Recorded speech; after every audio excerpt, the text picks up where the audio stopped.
సాక్షి TV ప్రసారాలను నిలిపివేయడం చట్టరీత్యా నేరం. సాక్షి టీవీ ప్రసారాల కోసం మీ స్థానిక కేబుల్ ఆపరేటర్ను వెంటనే సంప్రదించండి. డిటిహెచ్లో ఇంటర్నెట్లో కూడా సాక్షి టీవీ ప్రసారాలను వీక్షించవచ్చు. ఆగాల్సిన అవసరం ఎందుకు వచ్చింది? మీరే ముఖ్యమంత్రిగా ఉన్నారు కదా, ఎందుకు మీరు అన్ని రోజులు ఆగిన తర్వాత అది కూడా మీ పార్టీ ఆఫీసులో పార్టీ వేదిక మీద చెప్పడం అంటే వెంకటేశ్వర స్వామి యొక్క ప్రతిష్టని, తిరుమల తిరుపతి దేవస్థానం యొక్క ప్రతిష్టని దిగజార్చే విధంగా మీరు ఒక ముఖ్యమంత్రి స్థాయిలో మాట్లాడడం ఇది సమంజసం కూడా కాదు. ఎందుకంటే గతంలో కూడా మీకు చాలాసార్లు చెప్పాం, ఏదైతే మీరు ముఖ్యమంత్రి అయిన వెంటనే ఈవోను మార్చేశారు, పాలక మండలి మార్చేశారు, అధికారులందరినీ కూడా మీ వాళ్ళని వేసుకున్నప్పుడు ఐ థింక్ 21/6 అనుకుంటాను, శ్యామలరావు గారు వారంతా వారే స్టేట్మెంట్ ఇచ్చారు.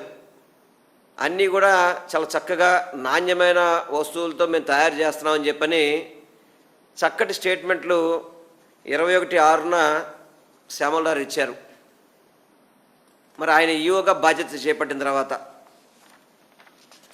కౌగి అంతే కూడా బాగున్నాయని చెప్పని ఇవన్నీ వారి స్టేట్మెంట్లే, ఏదో మేము సపరేట్గా చూపెట్టినవేం కాదు. వారు రిపోర్ట్ చేసిన తర్వాత వారు చేసిన స్టేట్మెంట్లే.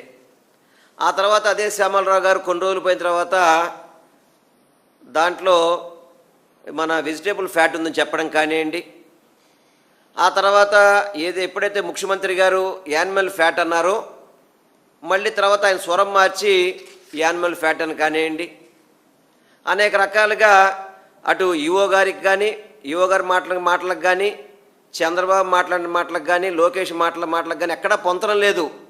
కేవలం రాజకీయ దురుద్దేశంతో ఏదో వైఎస్ఆర్సీపీ పార్టీ మీద, వైఎస్ఆర్ కాంగ్రెస్ పార్టీ మీద బురద జల్లాలని చెప్పని, కేవలం బురద జల్లి ఈ వైఎస్ఆర్సీపీ పార్టీని ఏదో బ్యాడ్ చేద్దాం ఆంధ్ర రాష్ట్రంలో అని చెప్పని మీరు ఆ విధంగా వైఎస్ఆర్సీపీ కోసం అని చెప్పని వెంకటేశ్వర స్వామి గారి యొక్క ప్రతిష్టని దిగజార్చడం అనేది చాలా బాధాకరం కూడా. 4 లారీలు రిజెక్ట్ చేసామంటారు, మళ్ళీ దాంట్లో 4 లారీలు వాడామంటారు. మీరు ఒకసారేమో యానిమల్ ఫ్యాట్ అంటారు, ఒకసారేమో మన వెజిటేబుల్ ఫ్యాట్ అంటారు, ఇప్పుడేమో రసాయనాలు అని చెప్పని మళ్ళీ నారా లోకేష్ గారు ట్వీట్ చేస్తున్నారు. అంటే మీరు ప్రభుత్వంలో ఉన్న వ్యక్తులు సరైన స్టేట్మెంట్ ఇచ్చే పరిస్థితి లేదా? ప్రతిరోజు కూడా తిరుమల తిరుపతి దేవస్థానం మీద ఇదే లడ్డూ మీద జరిగిందని చెప్పని ఒక్కొక్క స్టేట్మెంట్ ఇచ్చి భక్తుల మనోభావాలను దెబ్బతీసే విధంగా మీరు ఈ కార్యక్రమం చేయడం చాలా బాధాకరం కూడా. ఎందుకంటే నేను చంద్రబాబు గారిని కానీ, నారా లోకేష్ని కానీ, అదేవిధంగా సనాతన ధర్మం చెప్పే పవన్ కళ్యాణ్ గారిని కానీ, వారు కూడా ఆ రోజు ప్రాయశ్చిత్త దీక్ష అని చెప్పని అయాం సనాతని సనాతని సనాతని అని చెప్పని 10 సార్లు చెప్పుకున్నాడు ఆయన కూడా. మరి వారు ఎక్కడైనా కానీ సుప్రీంకోర్టు మిమ్మల్ని అడిగింది కదా, ఒక ముఖ్యమంత్రి స్థాయిలో ఉన్న వ్యక్తి ఆధారాలు లేకుండా ఏ విధంగా మీరు ఈ విధమైన స్టేట్మెంట్స్ ఇస్తారని చెప్పని. ఏదైతే మీరు చంద్రబాబు నాయుడు గారు స్టేట్మెంట్ ఇచ్చారో ఆ స్టేట్మెంట్ ఇచ్చిన వెంటనే వైవి సుబ్బారెడ్డి గారు, అదేవిధంగా సుబ్రహ్మణ్య స్వామి గారు కావచ్చు, మరో కొంతమంది కావచ్చు, సుప్రీంకోర్టుని ఆశ్రయించి దీని మీద సరైన విచారణ జరిపించి నిజాలు బయటికి వచ్చేలాగా మీరు అందరూ సుప్రీంకోర్టు చర్యలు తీసుకోవాలని చెప్పని వైవి సుబ్బారెడ్డి గారు రిట్టేసింది వాస్తవం కాదా? తప్పు చేసుంటే ఎవరైనా సుప్రీంకోర్టులో రిట్టి వేస్తారు ఎవరైనా కానీ? వైఎస్ఆర్ కాంగ్రెస్ పార్టీ తరఫున వైవి సుబ్బారెడ్డి గారు బాధ్యత తీసుకొని సుప్రీంకోర్టులో మా అంతటా మేమే విచారణ జరిపించండి అని చెప్పని మేము రిట్టి వేస్తే ఈరోజు ఎక్కడెక్కడో లింకులు కలుపుతున్నారు. ఒక మాటకి పొంతం లేదు, ఒక వ్యవహారానికి పొంతం లేదు. ఇష్టం వచ్చిన కంపెనీల పేర్లన్నీ చెప్తున్నారు మీరు. సిట్టు విచారణ, సిట్టు వాళ్ళు ఇంతవరకు కూడా ఏది నోరు విప్పిన పరిస్థితి లేదు.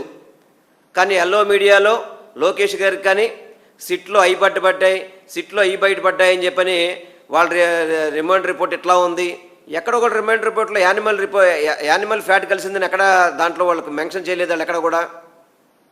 మరి ఏ విధంగా మీరు యానిమల్ ఫ్యాట్ అని చెప్పారు? మీరు మొన్నేమో యానిమల్ ఫ్యాట్ అని చెప్పి చంద్రబాబు నాయుడు గారు చెప్పారు, ఈఓ గారేమో వెజిటేబుల్ ఫ్యాట్ అని చెప్పి ఈఓ గారు చెప్పారు, ఈ రోజేమో నారా లోకేష్ గారేమో రసాయనాలు కలిసినా అని చెప్తారు.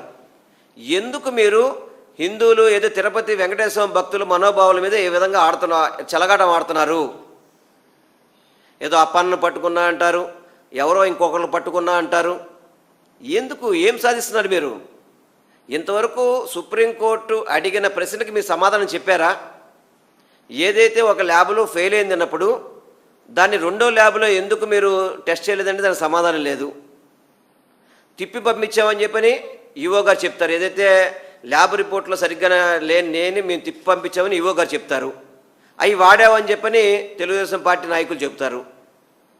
ఎక్కడ ఎందుకు మీరు అధికారంలో ఉన్నప్పుడు, మీరే ముఖ్యమంత్రిగా ఉన్నప్పుడు, తిరుమల తిరుపతి దేవస్థానం పాలక మండలి మీరే పరిపాలిస్తున్నప్పుడు ఉన్న వాస్తవాలు చెప్పాలి తప్ప అట గిట ఇలా అలా అని చెప్పని భక్తుల మనోభావాలతో ఎందుకు మీరు చెలగాటం ఆడుతున్నారండి?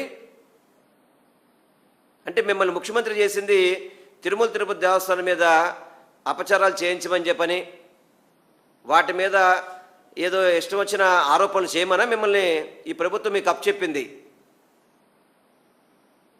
అదేవిధంగా ఏదైతే మీరు సిట్ విచారణ అన్నారో దానికి సుప్రీంకోర్టు గైడ్లైన్స్ ఇచ్చింది.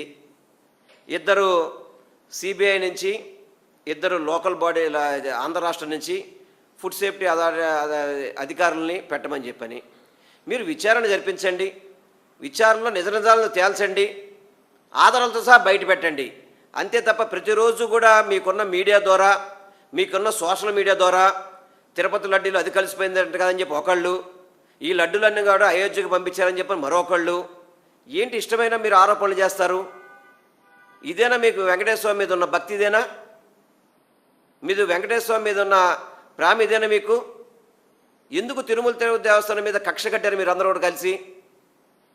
ఎందుకు మీరు ఆరోపణలు ఎందుకు చేస్తున్నారు? మీరు ఆరోపణలు ప్రతిపక్ష పార్టీలు చేయాలి, వాటిని అధికార పార్టీ ఉన్నోళ్ళు ఆధారాలతో చెప్పాలి. అంతే తప్ప ఓన్లీ ఆరోపణలే. వెజిటేబుల్ ఫ్యాట్ అంటారు, యానిమల్ ఫ్యాట్ అంటారు, ఇప్పుడు రసాయనాలు అంటారు. అదేవిధంగా లడ్డూ రేట్ల గురించి చెప్తారు, లడ్డూ రేటుకి అదే మన నెయ్యి రేట్ల గురించి చెప్తారు. 300 రూపాయలకి నెయ్యి వస్తుందా, 270 రూపాయలకి నెయ్యి వస్తుందా? మరి 2014 నుంచి 19 దాకా మీరు ఏ రేట్లు కొన్నారు? 273, 306 రూపాయలు, 276, ఇవన్నీ మీ అయ్యాంలో కొన్న రేట్లు కాదా? మీ 5 ఏళ్లలో కొన్న రేట్లు కాదా? ఎందుకు మీరు కొన్నప్పుడేమో ఎంత రేటైనా ఉండొచ్చు, కానీ వైఎస్ఆర్ కాంగ్రెస్ పార్టీ ఉన్న 5 సంవత్సరాల్లో మాత్రం ఏ విధంగా కొన్నారు, ఈ విధంగా కొన్నారా, ఏ విధంగా టెండర్లు వేశారు?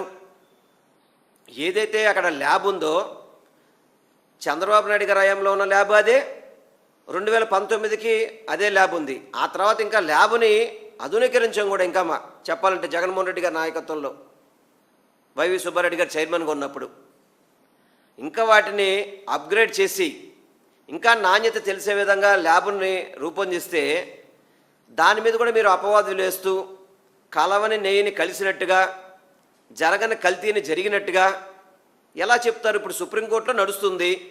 ఎందుకు మీరు ఇవన్నీ కూడా ప్రజల్ని అపోహపడే విధంగా ఎందుకు మీరు మీడియాకి లీకులు ఇస్తున్నారు? మీరు లీకులు ఎందుకు ఇవ్వాలి? సిట్ ప్రెస్ మీట్ పెట్టమని చెప్పండి, మాకు ఆధారాలతో దొరికినాయని చెప్పండి సిట్ని. ఎందుకు నారా లోకేష్ గారు ట్వీట్ చేస్తారు హడావుడిగా?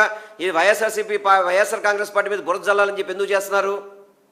దయచేసి రాజకీయాలకి దేవుళ్ళు లాగబాకండి.